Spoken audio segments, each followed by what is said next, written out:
Hello there. What is going on, everyone? We're going to talk KeyForge today because there's been a lot of news for KeyForge that I really haven't gotten around to talk about yet.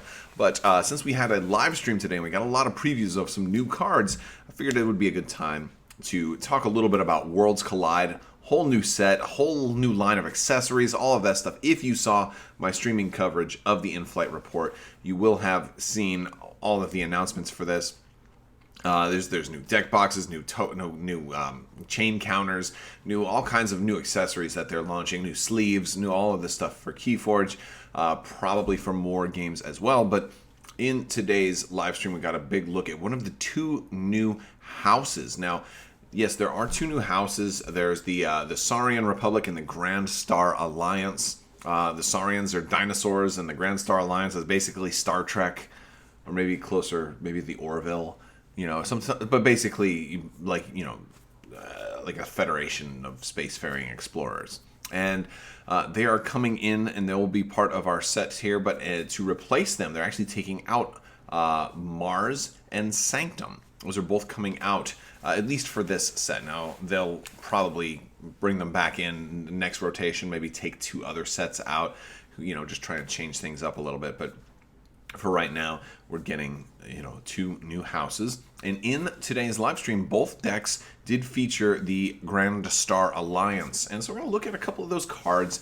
There's a lot of new interesting things. And I was actually in on this live stream and was able to ask a lot of questions. And before I jump into the cards, there is a really cool, I asked about, since we had Mars, which obviously had spaceships, and then the Grand Star Alliance is obviously spacefaring races. I was like, well, this is their own IP, and it gets me thinking. KeyForge is doing pretty well.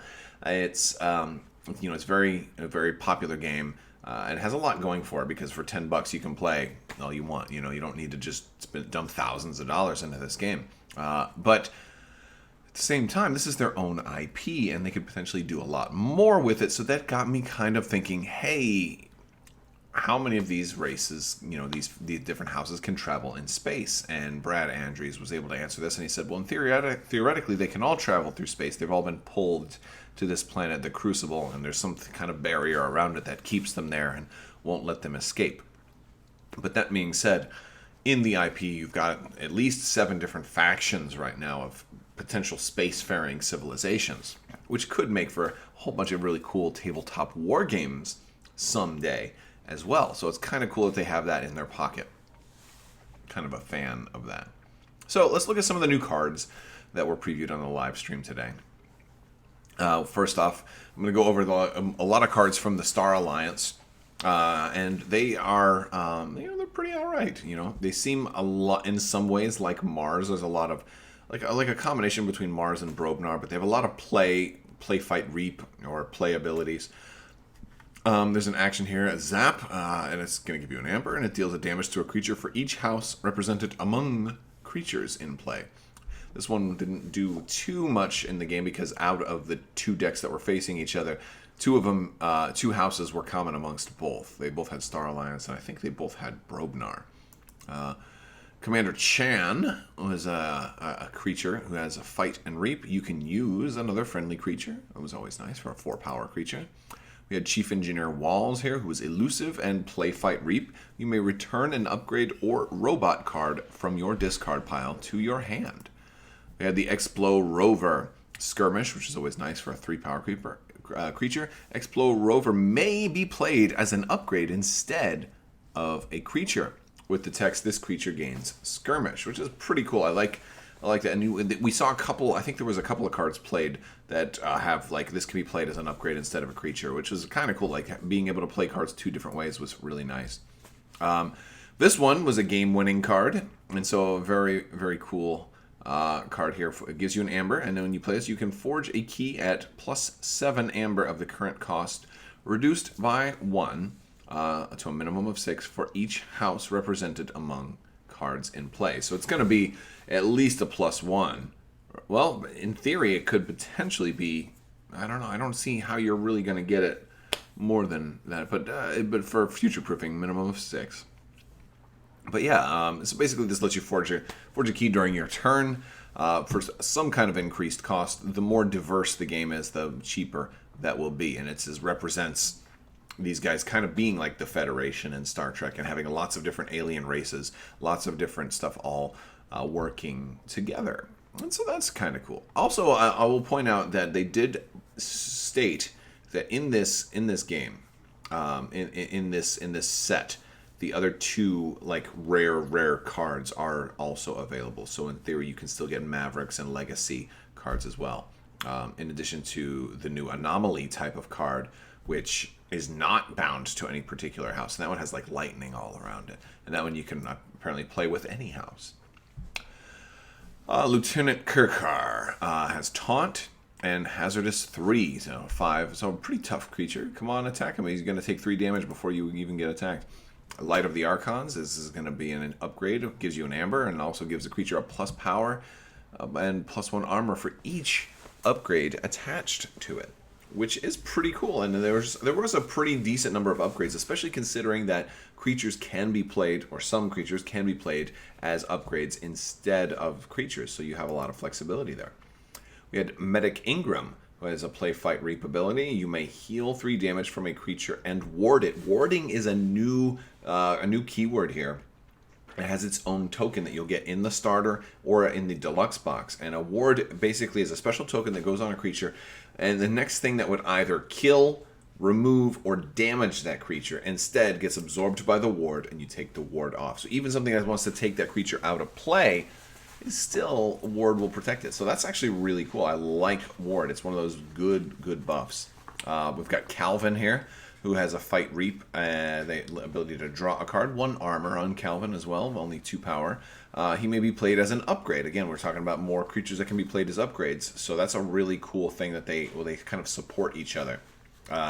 This creature gains fight, reap, draw a card. So that's one of the common themes here you're seeing is that when somebody can be played as an upgrade instead of just a creature, they're going to be giving somebody else their same ability. So you kind of like having them form an away team and going together and sticking together, right? Total Star Trek references.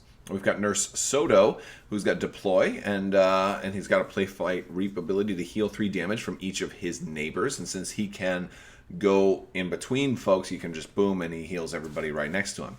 That much is cool. Also, Deploy is going to be a quite interesting type of mechanic in this set too, because your battle line, they're expanding what you can do with the battle line, because there's certain cards now that will work if they're in exactly the center of your battle line, and you can only have an exact center if you have an odd number. And so if you want a creature that's in the exact center, but somebody else comes on the outside and they're not in the center anymore, you can put Nurse Soto in such a place to maybe push the right person back into center.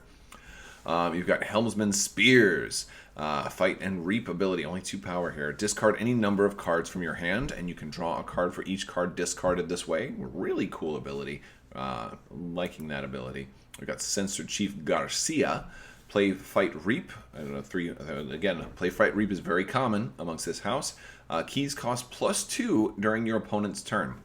This one was brought up a couple of times. If you're able to bounce this back to your hand and play it again in the same turn, that is a lasting ability. So that +2 will remain in play even if she leaves play.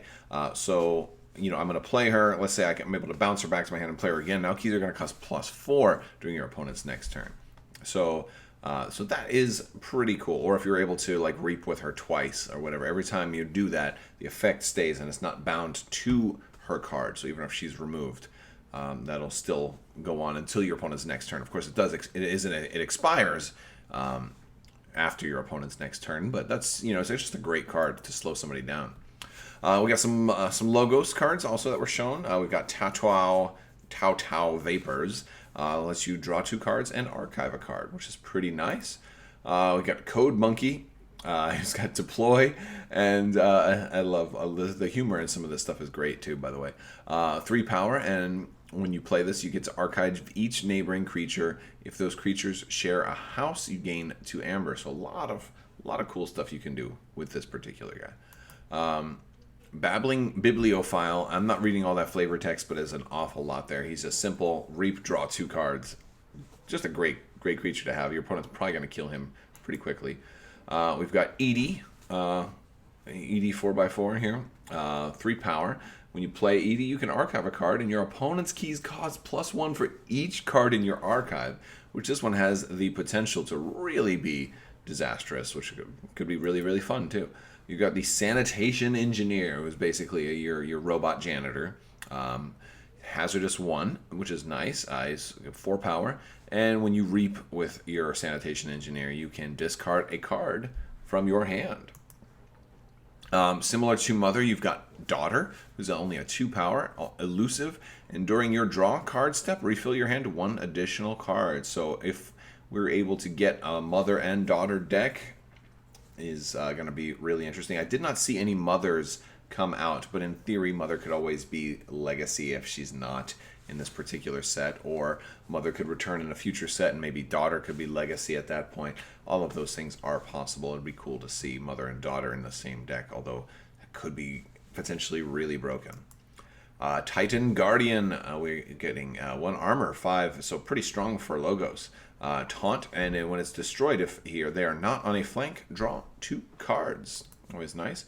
Hologramophone. Hologramophony. Holograph. Anyway, hologramophone. Yeah, hologramophone. I think that's what we're gonna say. It's an artifact, gives you an amber, and as an action, you can ward a creature. That's really, really, really good, especially when you have something like Daughter out there that you just want to have protected. I really like this one. And then, of course, we've got the mini group think tank. It's just, I love it. It's a play, fight, reap ability. And you can, it's got 2 armor on it, which is pretty cool too. If it's a tank, it should have some armor. Play, fight, reap. Deal 8 damage to a creature that shares a house with 2 of its neighbors. So if you got a whole bunch of stuff together, again, they're doing a lot more with the battle line, where your creatures are in reference to other creatures is a bigger deal this time around. It's kind of cool that they're being really creative with the game mechanics. For logos, we have the information exchange. When you play this one, you'll steal 1 from your opponents. If your opponent stole 1 from you on their previous turn, you'll steal 2 instead, which this one effectively, it becomes a 4 amber swing, -2 from them, +2 to you, which can be potentially a huge card. I like that. Discombobulator gives you an amber. This creature gains your amber cannot be stolen. That's crazy. Isn't it good? It's really, really good. And the creature gains it. So I can't just put this on my opponent's creature and then say my amber can't be stolen. No, the creature gains it. So, the creature's owner's amber cannot be stolen. But that's really cool. Then we've got some Brobnar. We had Mog Hunter, and when you fight, you deal 2 damage to a flank creature. We've got the Berserker Slam, which gives you an amber. Deal 4 damage to a flank creature. If this damage destroys that creature, its controller loses an amber. Kind of in line with a lot of Brobnar. We've got the Skull, which honestly reminds me of a Klingon Targ. I wouldn't be surprised to see this one copied over to the Space Alliance there. But Assault 3, which is always nice. Before they're attacked, they deal 3 damage to the attacked enemy. After an enemy creature is destroyed by their assault damage, give a friendly creature a +1 power counter. Fun. And we've had some new Shadows cards as well. Not a whole lot of the other one. Most of the previews were from the Star Alliance, but we've got Breaker Hill. He's elusive, and each of his neighbors gain the ability action steal 1 amber. I like that. The Chain Gang. We're seeing a lot of chain artwork in these cards, which really makes me think, where's the nunchucks, guys? Like, I'm surprised their chain counter for their new accessory line is a dial. I mean, it makes sense. But, like, how about some nunchucks? And each chain you pull out, is a physical chain, right? Like how come somebody hasn't done a nunchuck chain counter, and your nunchucks get longer and longer the more chains you get? And you could even print in the little hole of each chuck, like, of each chain hole, like the number of -1, -2, etc. Oh, man, a nunchuck chain counter, wouldn't that be? That would have been. I mean, if I were more inclined, I would develop it, but that would be something. Anyway, after you play Subtle Chain, Ready Chain Gang, and they have Subtle Chain as another card we're going to take a look at. As an action, you can steal 1 and shuffle a Subtle Chain from your discard pile into your deck. So you're seeing already the whole thing here. I think Subtle Chain ended up coming up later. I think I have them out of order. Hit and Run is another Shadows card. Deal 2 damage to a creature. Return a friendly creature to your hand. We've got Whisper. It's elusive, power 3, and action. Lose an amber if you do destroy a creature. That's a nasty, nasty one. Hawk, you're going to destroy an artifact. If you do, gain an amber. It's a nice one. It also gives you an extra amber when you play it. And there's the Subtle Chain. Then gives you an amber, and when you play it, your opponent discards a random card from their hand. Nasty, and get it like it's a chain. Like they have one less card, but it's subtle because it's not on the chain counter. It's beautiful. I love the wording there, and I love the way it interfaces with the Chain Gang too. Because you play these guys, you play Subtle Chain, you know. It goes in your discard pile. You ready these guys. You steal one, then shuffle that Subtle Chain from your discard pile into your deck. So like a really good deck might have, you know, a chain, at least one Chain Gang and like 3 or 4 Subtle Chains. Like that could be really, really strong, along with a couple of like card draw abilities and stuff too. Would be nuts. So yeah, that's all. I think that's everything that we got previewed that wasn't already spoiled today. And they're going to be doing another one featuring the Saurians, our dinosaurs, who should be really cool. I'm a little more excited about the dinosaurs, even though I am a space geek and I'm a big Star Trek fan. You know, kind of more interested to see what the dinosaurs do because they do look really cool. All right, guys. Well, let me know in the comments if you're playing KeyForge at all. What do you think of this new set? I think the game is a lot of fun. It's cheap. It's quick. I don't usually play super competitively, but I know it's a good time. Really, really hope KeyForge comes out with some type of multiplayer format, and maybe they're keeping that in mind. Maybe that's why some of those cards talk about, you know, the number of different creatures in play with a minimum of X. Because if you are somehow able to, you know, play in a multiplayer game and you had all houses. There's 9 different houses now, and so in theory, you could get some things could be really, really powerful. The more differences amongst cards in play, beyond, you know, and you can reach those numbers in, you know, in a game that features more than just 2 players. So I feel like this set may have been made with the future possibility of multiplayer games in mind. It just has me thinking. I'd love to hear what you guys think about that, though. All right, guys, that's all I've got for you today. I want to thank you all so much for watching, and as always, have a great day.